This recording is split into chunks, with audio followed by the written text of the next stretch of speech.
mundësi që të merrim shenjat e gishtrive E për gjitha, po. identifikimin.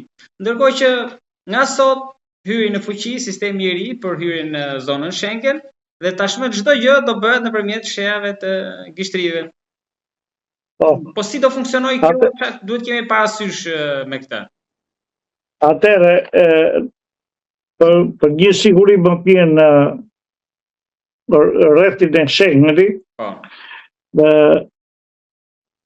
Europa dhe Interpoli dhe policia ndërkombëtare që është krijuar ka njoftuar vazhdimisht për ndryshimin e disa rregullave të qëndrimit dhe të kalimit të gjithë Schengenit.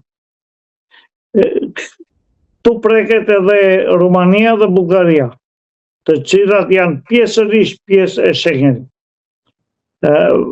Heqja ose do të thosha për shembull sistemi hyrjes tashti në Schengen ka të bëjë me një kërkesë e cila do të çohet nëpërmjet një emaili.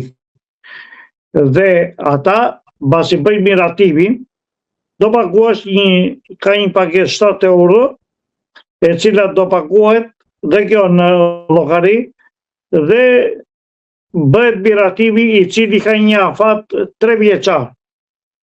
Pra për të bërë kërkesën për të kaluar brenda 3 viteve ti mund lëvizësh në Europë i lirë edhe nuk bën kërkesë të dytë. Por pa bërë këtë kërkesë nuk duhet drejtohesh për në aeroport. Jo, nuk mund të futesh në aeroport pa pasur këtë lloj dokumenti.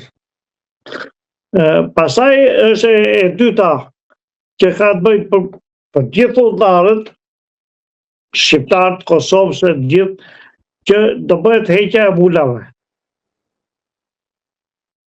Dhe heqja e vulave ka të bëjë me një siguri tjetër, që dokumenti është apo s'është i aftë, po dhe kalon nëpër sisteme të ndryshme. Ky lloj dokumenti, që është i digitalizuar. Kështu që dhe kjo është një risi e re që deri dje ne i vendosim ose i vendosim në gjitha pikat e kalimit vendosim një vizë e cila ngjitej ke pjesa e pasaportës. Kjo nuk do bëhet më. Nuk është më kjo. A është elektronike gjithçka tani? Po, tash është gjithçka elektronike dhe kalon në mënyrë të lirshme në pikën e kalimit kufirit nëse merr këtë autorizim nga Komisioni Qendror i Policisë të Interpolit, të cilë e ke për 3 vjet.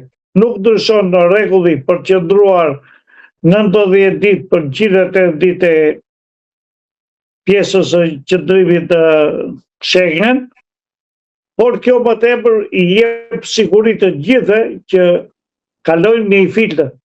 Pra edhe këtu bëhet diçka për sigurinë, sikur folëm pjesën e parë të emisionit. Patjetër, pra këtu ka një siguri të dyfisht, se pa marrë këtë autorizim nga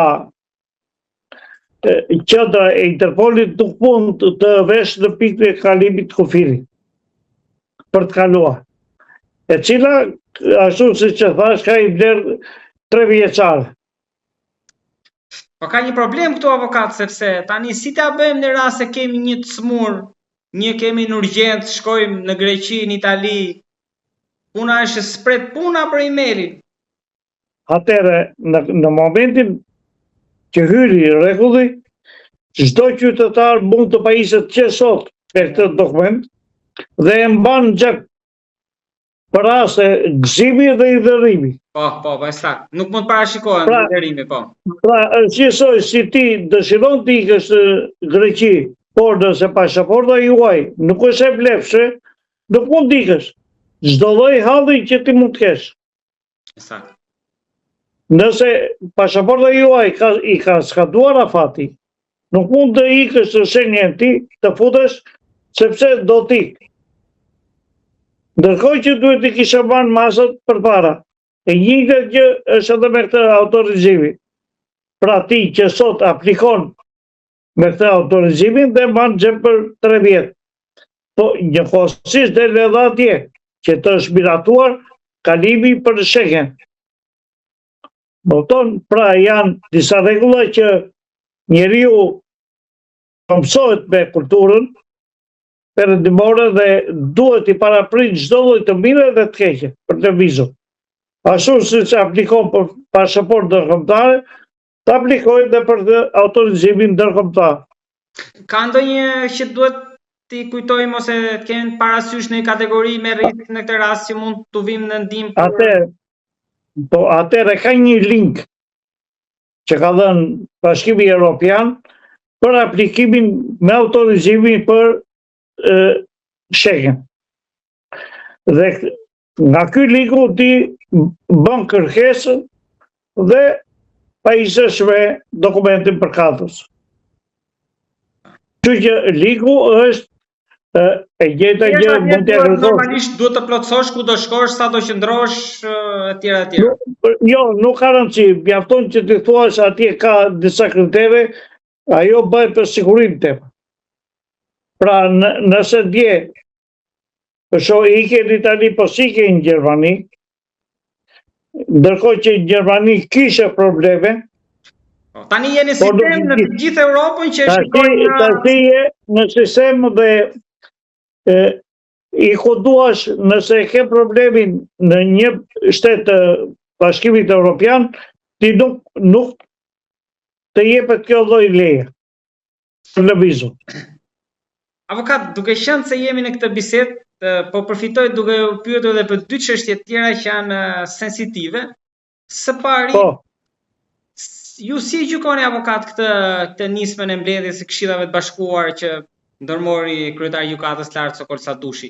Tani kjo po bëhet për popullin e thjesht, për qytetarët që ju jeni çdo ditë në dyert e gjykatave të prokurorisë, që për arrestimet nga vepra nga më thjeshta deri nga më ndoshta të dyshimta që mund të gjykohen liri apo në masë shtrënguese arresti me burg, apo po bëhet